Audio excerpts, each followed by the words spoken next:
السلام عليكم البنات، كيف دايرين؟ لاباس عليكم؟ معكم خديجه. كنتمنى تكونوا بالف خير، وكنتمنى هذا الفيديو هذا يلقاكم في احسن الاحوال يا ربي. ان شاء الله اليوم جات لكم فيديو جديد، لانه بزاف ديال البنات كيطلبوا مني هذا النوع ديال الفيديوهات. يعني كيقول لي بقيت تشاركي معنا هكا التقديه ديال الشهر اللي كتقداي، كناخذوا فيها افكار هكا بالنسبه للمنتوجات وحتى الاثمنه، كيكونوا يعني على علم بالاثمنه ديالها. هادشي علاش قلت ان شاء الله اليوم نشارك معكم هاد التقديه اللي تقديت في هاد الشهر هذا. خصوصا اني ماشي كل شهر كنتقدى نفس التقديه، يعني الشهر كيكون هكا طالع في التقديه بالنسبه للثمن، وشهر كيكون هابط وهكا، باش انايا كنوفر واحد شويش. وهادشي علاش قلت ان شاء الله اليوم غادي نشارك معكم هذا الفيديو هذا. وغادي نشارك معكم في الاخير واحد الكيش اللي كيجي بالسبانخ واللحم مفروم، كيجيو غزال البنات وبنين بنين بزاف. كنتمنى تكملوا الفيديو حتى الاخير، وما تنساوش الى عجبكم ديروا ليه دابا نيت الجيم، وتشتركوا في القناه الا مازال ما اشتركتوش فيها الا عجبتكم بطبيعه الحال. صافي هنايا بديت كنوريكم هكا التقديه. المهم بديت لكم بهاد الكريمه السائله لانه هي اللي كناخذ عندهم دائما وزوينه صراحه. المهم الوحيده كيحسب لها ب 190، هذوك ثلاثه حسبهم ليا ب 540. باقين عندي فيها جوجات. هنايا وريتكم هاد الصابون ليكيد هذا ديال الطوس كيحسب ليه 340. هنا الموتزاريلا هذه ميكس بالفرomاج كيلو حسبوا ليا ب 900، فيها كيلو حسبها ليا ب 960. فيلادلفيا البنات كيحسب ليها 360. هاد سوليس هادي حسبها ليا ب 160. عندي باقا وحده وخديت غير وحده، كنبغي هكا الوقيته اللي ما تكونش عندي يعني مطيشه طريه، كنديباني بهاد سوليس.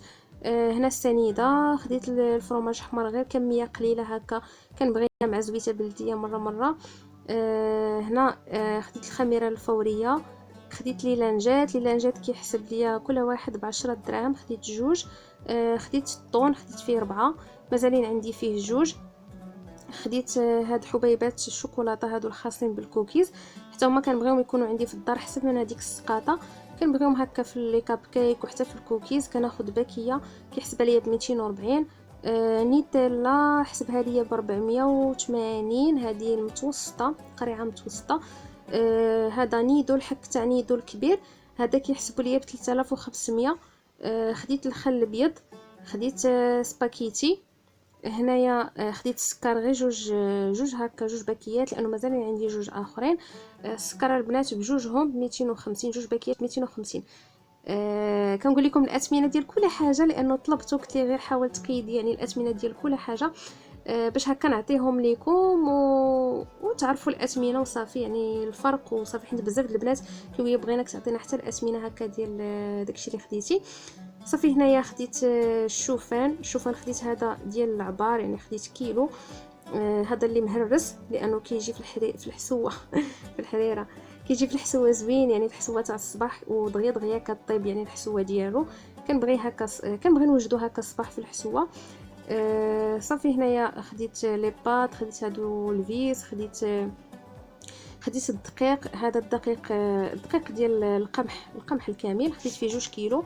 وخديت الفينو حتى هو خديت فيه 2 كيلو. صراحه هادو بعض المرات كيكملوا لي الشهر، بعض المرات كيخصني كنزيد فيهم، لانه ما كنبغيش ناخذ 5 كيلو فيهم، ما عنديش فين غادي نديرها صراحه، اما كنحتاجو. فكنبقى حتى كنسالي هذيك 2 كيلو كنعاود نزيد فيه، حيت راكم عارفين ما كاينش فين نحط شي حاجه. خديت نيسكويك، هذا الشوكولاط يعني ديال اللي كنديروا هكا في الحليب، كنبغي هكا لولدي الصباح وحتى انا مره. هذا كناخذه بنيسكويك، كيحسب ليا هذا الغريريف هذا ب 560. خديت العطريه خديت فيها غير رابعه صغيره، حتى هي كنجيبها في الاول ديال الشهر باش ما كنبقاش نجيب هكا ديك السقاطه. هذه كتكون مطحونه طريه، يعني كياخذها هكا بالعبار كيعبرها وتيطحنها ليا ديك الساعات. هنا خديت الدقيق البنات خديت فيه 5 كيلو. وبزاف منكم كيسولوني دائما اش من دقيق كتستعملي، يعني فاش كطيبي الكيك وفاش كتعجني الخبز. وهذا كنستعمل هذا ديال الدياماندا البنات، خاص بالحلويات. هذا 5 كيلو يا البنات كيحسب ليه 470. كنحاول نعطيكم الاثمنه يعني بالتدقيق، يعني كيف ما عاطيهم لي هو نقولها لكم باش هكا تكون عندكم فكره وصافي. هنايا بابي كويزين كيحسبوا لي ب 260، هادو فيها جوجات، بكيه فيها جوج 260. هنايا بابي جينيك خديت هاد لا مارك هادي ديال بي سي، لانه ما كناخذ دلع مما لقيتهاش. كناخذ هاد بي سي هادي ب20 درهم، ما عرف صراحه شحال فيها، واش 12 ولا 8 ما عقلتش. المهم كيحسب ليها 20 درهم. صافي وخديت بلاطو ديال البيض. بلاطو ديال البيض دائما هو اللي كناخذ يعني في الشهر، بعض المرات كيكمل ليا الشهر، ولا كثرت يعني داك التخربيق وداكشي يعني الكيك وداكشي بزاف، ما كيكملش ليا. المهم كل مره واشنو. صافي هنايا بديت كنرد كل حاجه لبلاصتها، يعني داكشي اللي خاص بالثلاجه كنديرو في الثلاجه، وداكشي اللي غادي نطلع البلاكار غادي نديرو في البلاكار.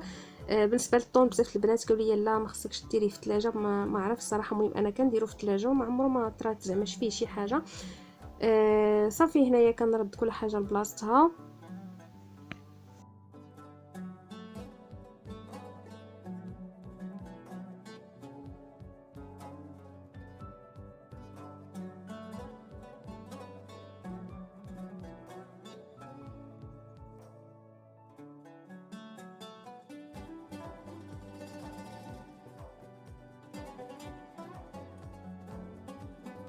صافي هاد البلاكار هذا كنجمع فيه غير داكشي اللي كنبغيه، يعني يبقى قريب ليا.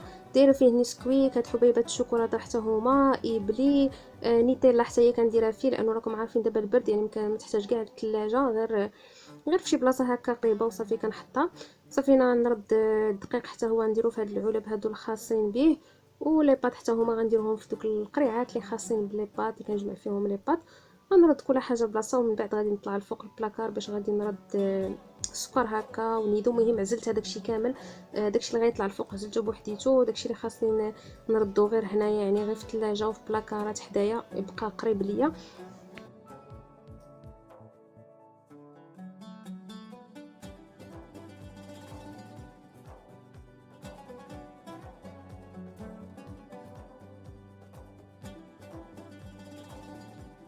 هاد الشكلاطه البنات هذا هو اللي عطاه ليا، دائما كيعطيه ليا صراحه فاش كنتقدى عنده، كيعطيني الشكلاط، كيعطيني اللوز والكركاع والتمر، كيقول لي هاكو باش توانسو هكا في الطريق، حيت عارفني كنسكن يعني في محمديه، وهو كاين حدا دارنا في كازا بالضبط في الحي المحمدي.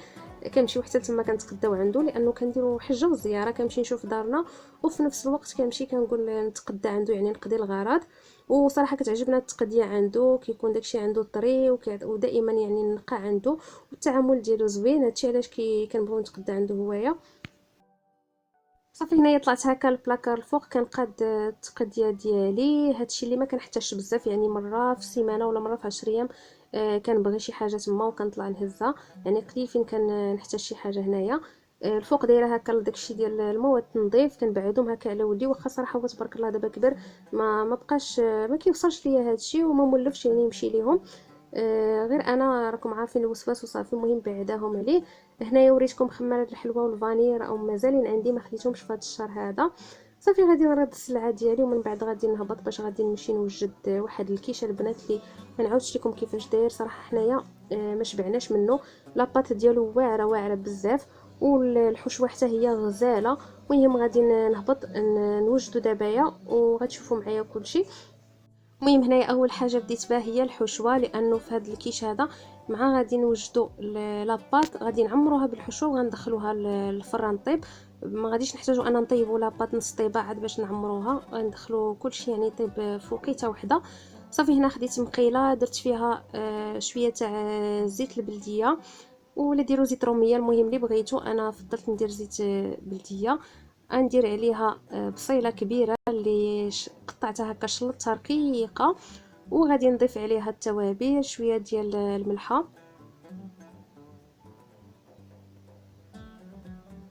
شويه ديال الابزار،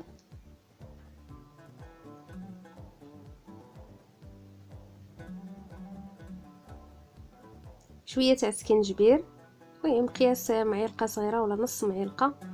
انا صراحه كندير عيني ميزاني بيا تخرج عيننا بديك عينك ميزاني. هنا معلقه صغيره ديال الخرقوم بلدي. صافي غادي نخلط هاد البصيله هادي ديالي ومع هاد العطريه ونخليها تتشحر مزيان وحتى تبدا تدبال ليا. غادي نغطي على المقيله ديالي ونخلي البصله حتى تهبط ليا مزيان. وفي هاد الوقيته غنوريكم السبانخ، لانه سلقتهم في الماء المملح من قبل وصفيتهم. في الوقيته اللي كطيب لينا الحشوه غادي ندوزو باش غادي نوجدوا لاباط اللي غنحتاجو فيها 250 غرام ديال الدقيق الابيض، شويه تاع الملحه،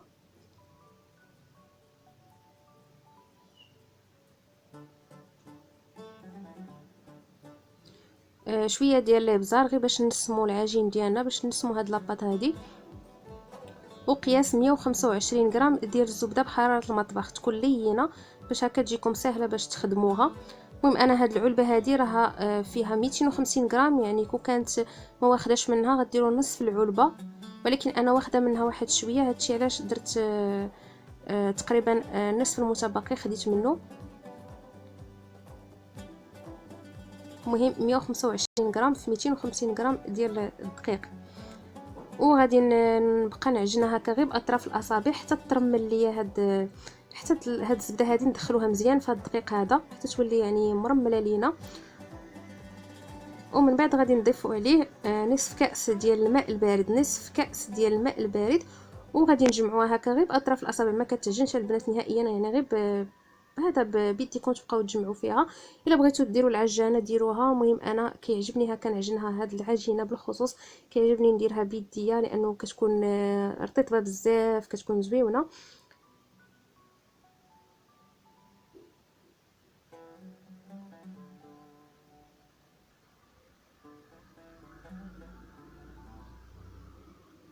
صافي غادي نبقى نجمعها فحال ما هكا، نديرها في واحد فيلم اليمونتير اولا يعني بلاستيك الغذائي، وغادي ندخلها هكا للثلاجه تشد في راسها واحد شويه حتى تجمع لنا، يعني بتجمع لنا واحد شويه وتجينا ساهله هكا باش نبسطوها على ما توجد لنا الحشوه. وغادي نجبدوها هكا نوجدوها.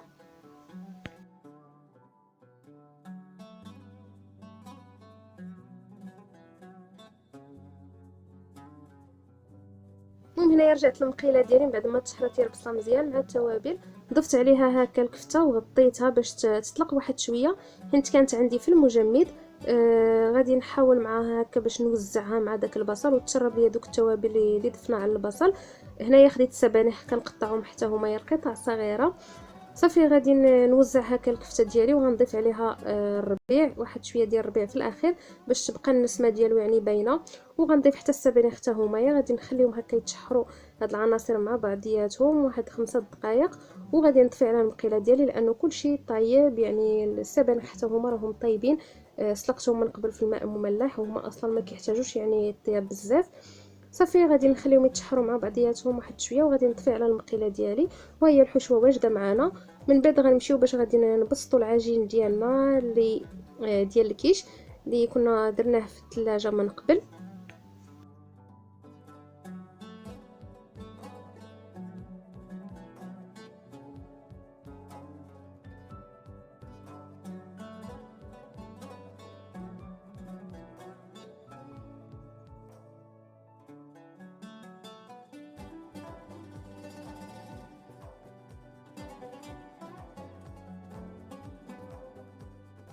باش في الوقيته اللي حنايا كنبسطوا في العجين الحشوه ديالنا تكون بردات وغادي تجينا سهله اننا نستعملوها.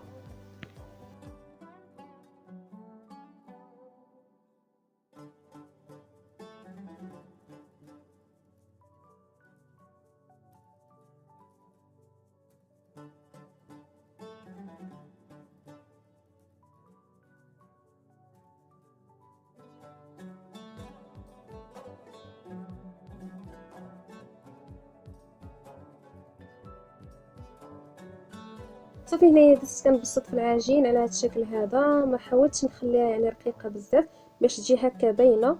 صافي خديت المول دهنته بالزبده ورشيته مزيان بالدقيق وغادي نحاول نقاد فيه هكا العجينه ديالنا، يعني تجي هكا شاده الشكل ديال المول.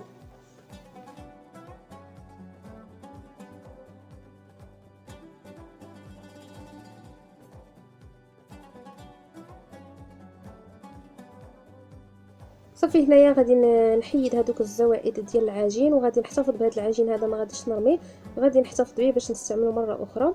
غادي ناخذ فورشيط غادي نبقى نتك هكا في العجين ديالنا هكا باش ما تنتفخش.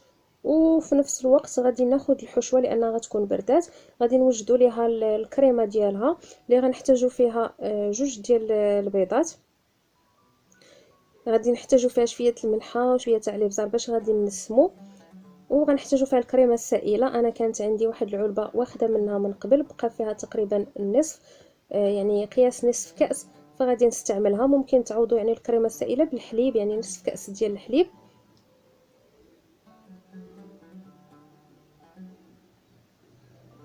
صافي غادي نخلطها هكا مع بعضياتهم. غادي نوضع الحشوه في المول. غادي نحاول نوزعها، نحاول معاها هكا باش غادي نوزعها هكا فوق من العجين، وغادي نفرغ فوق منها هاد الكريمه هذه، وغادي ندخلها للفرن تقريبا على حراره ديال 180 درجه تقريبا ثلث ساعه، يعني 20 دقيقه باش غادي طيب لينا. ما غاديش ندير فوق منها الفرomاج باش هكا ما يتحرقش لينا، لانه لاباط ما طيباش، وحتى يعني البيض حتى هو خاصو باش يطيب، يعني الكريمه حتى هي خاصها باش طيب. فما غنديرش الفرomاج باش ما يتحرقش حتى تبان لي، يعني نبقى يعني نبقى مراقباها في الفرن حتى تبان لي لاباط طابت والحشوه حتى هي، يعني هذا البيض هذا بدا كيطلع هكا وطاب. هذا باش غنضيف عليها الفرomاج. هنايا بقيت كنقاد فيها باش ديك الكريمه تدخل ليا هكا في الحشوه وتاخذ ديك النسمه ديال الحشوه.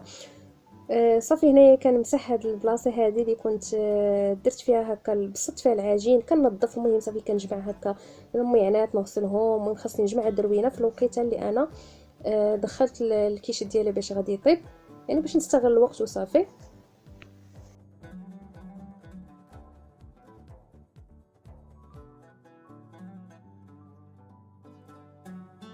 صافي هنايا مشيت للبوطه حتى هي كنظفها هكا غير بصابون ديال الاواني. المهم غير نمسحها مسحه خفيفه ما يبقاوش فيها دوك الدهون ودوك الاوساخ، وهذا تبان ليا نقيه.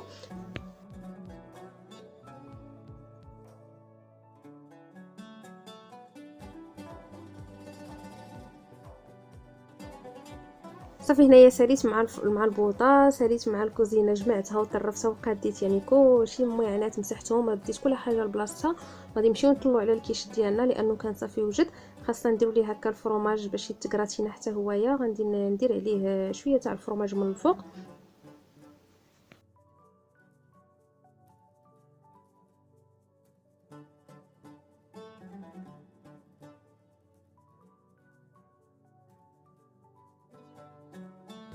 صافي هنا من بعد ما خرجت الكيش من الفران كيجي على هذا الشكل هذا. غادي نحاول معاه باش نحطو فوق الطبيصيله لانه كان مازال سخون، وكيف ما كيبان لكم لاباط طيبه والجوانب هكا كانوا يعني محمرين. غادي نقطع لكم واحد القطعه باش تشوفوا الشكل ديالو، يعني كيفاش كيجي من الوسط. غير لاباط انا في المول كنت يعني طلعتها هكا بزاف، يعني غطيت بها تقريبا المول كامل. هادشي علاش دابا فاش طابت كتبان لكم يعني لاباط طالعه والحشوه مازال يعني بحال اللي قليله، ولكن راه هي هذيك. وصراحه حتى ديك لاباط ممكن تاكلوها غير هكاك، جات بحال ديك القريشلات اللي تيكونوا مملحين. صراحه جات بنينه. المهم حنايا عجبتنا بزاف وجات بنينه بزاف. كنتمنى تجربوها، كنتمنى يعجبكم الفيديو ديال اليوم. غنقول لكم تهلاو ليا فراسكم، نتلاقاو في فيديو جديده ان شاء الله. الله يعاونكم.